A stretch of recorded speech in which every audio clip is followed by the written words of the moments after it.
膝蓋開始痛唔穩陣，邊度都唔想去，仲想唔理會惡化去到 O 型腳㗎。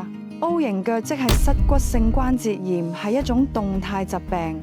當你膝蓋喐動嘅時候，痛楚同不穩嘅症狀會特別明顯，例如落樓梯會骨撞骨，上樓梯會骨磨骨，瞓覺唔喐就唔痛。主要成因係關節老化同勞損，導致軟骨損傷同關節下陷，產生壓痛同不穩嘅情況。如果關節下陷過於嚴重，兩邊脛骨會向內傾斜，就會形成 O 型腳。最好嘅治療方法就係佩戴膝矯形器 K39D， 非介入性冇副作用，有效打開膝蓋內側空隙，矯正力線，減少骨磨骨造成嘅疼痛。超過5000位成功案例，一齊嚟聽下佢哋真實嘅感受。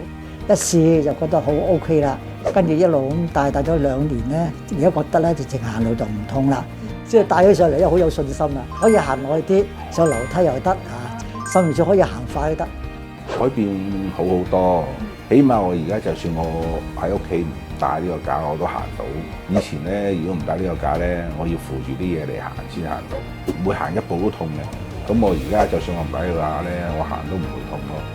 戴之後嚟講就能夠受力啊嘛，最關鍵一個嚟講，而家喺我基本上我唔使去扶拐杖。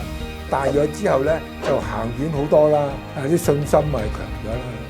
而家慣咗㗎啦，好似生活之中一部分嘅你。而家每日淨係開放4組免費試戴，仲唔快啲嚟預約免費試戴？